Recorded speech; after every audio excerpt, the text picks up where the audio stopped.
अनय साहित्य क्लासेस में आप सभी का बहुत बहुत स्वागत है। हिंदी में मैं आप सभी को रस पढ़ा रही हूँ। रस के प्रकार में मैंने आप सभी को श्रृंगार रस, करुण रस और शांत रस, अद्भुत रस आदि मैंने पढ़ाया है। आज की कक्षा में मैं आप सभी को वीर रस पढ़ाने वाली हूँ। वीर रस जो कि श्रृंगार रस में रस के प्रकार में है और जिसका कि आपने अभी तक जो भी रस देखा कि उसमें जो है गुण जो है वो कौन सी रही है, गुण जो है माधुर्य रहा है।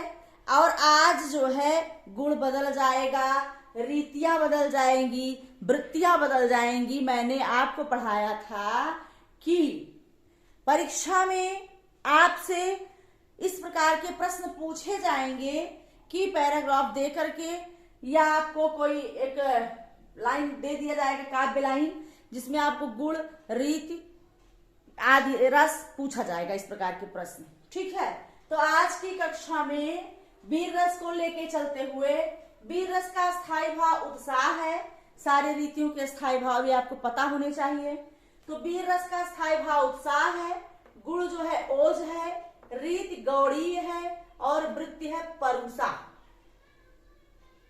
वीर रस का स्थायी भाव उत्साह, गुण ओज है, रीति गौड़ीय है और वृत्ति क्या है, परुषा। परिभाषा है वीर रस की कि जब विभाव, अनुभाव, संचारी भाव के संयोग से उत्साह नामक स्थायी भाव रस रूप में परिणित हो तो वहां पर वीर रस होता है। विभाव, अनुभाव, संचारी भाव के संयोग से उत्साह नामक स्थायी भाव रस रूप में जब बदलता है, परिणित होता है, तो कौन सा रस होगा वहां पर, वीर रस होगा।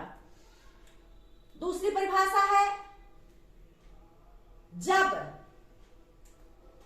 शत्रु का उत्कर्ष देखकर जब उसे पराजित करने का उत्साह मन में आए, मतलब शत्रु को हराने की भावना जब हमारे मन में आता है तो वहां पर वीर रस होता है। शत्रु का उत्कर्ष देख करके उसे हराने का जहां पर भाव आए वहां पर कौन सा होगा, वीर रस होगा। अथवा जब हम उत्साह बस किसी कार्य को करने का प्रयास करते हैं तब भी वहां क्या होता है, वीर रस। शत्रु को पराजित करने की भावना आती है तो वीर रस होता है। और जब हमारे अंदर उत्साह से कोई कार्य करने की भावना आती है वहां भी वीर रस होता है। अथवा जब विभाव, अनुभाव, संचारी भाव के संयोग से उत्साह नामक स्थायी भाव रस रूप में परिणित होता है तो वीर रस होता है। ये वीर रस की परिभाषा है। उदाहरण देखिए सारी। वीर रस के 4 भेद हैं। वीर रस के कितने भेद होते हैं, वीर रस के 4 भेद हैं। पहला है युद्ध वीर, दूसरा है दान वीर, तीसरा है दया वीर, चौथा है धर्म वीर। युद्ध वीर, दान वीर, दया वीर, धर्म वीर, ठीक है। किस प्रकार से वीर रस के 4 प्रकार हैं। अगर हमें काव्य में युद्ध की वीरता नजर आए वहां भी वीर रस होगा। जहां दान की वीरता आए वहां क्या होगा, वहां पर भी वीर रस होगा। दया की वीरता आए वहां भी वीर रस होगा और धर्म की वीरता आए वहां भी वीर रस होगा। तो वीर रस क्या उदाहरण आइए देखते हैं। फहरी ध्वजा फड़की भुजा, बलिदान की ज्वालामुखी, निज मातृभूमि के मान में चढ़ मुंड की माला उठी। फहरी ध्वजा फड़की भुजा, बलिदान की ज्वालामुखी।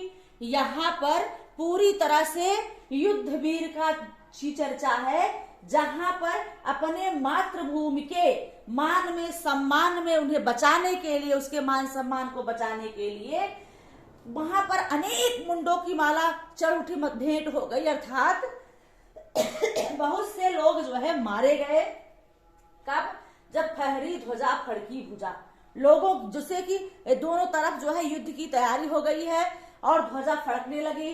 लोगों को जो है युद्ध करने के लिए भुजाएं भी फड़क रही है और बलिदान की ज्वालामुखी, जहां पर जो है व्यक्ति एक के बाद एक व्यक्ति बलिदान देने के लिए लगातार तैयार है।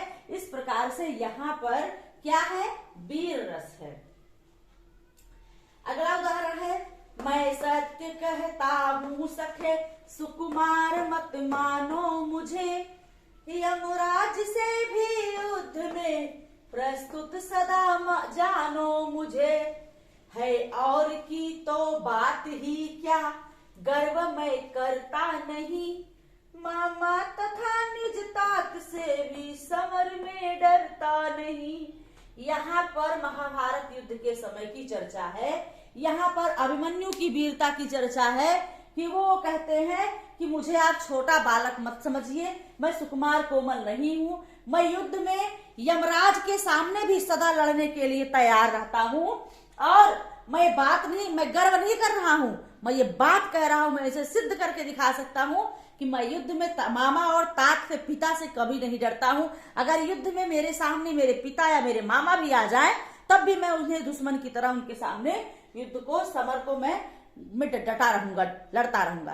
तो यहाँ भी क्या है, यहाँ भी वीर रस है।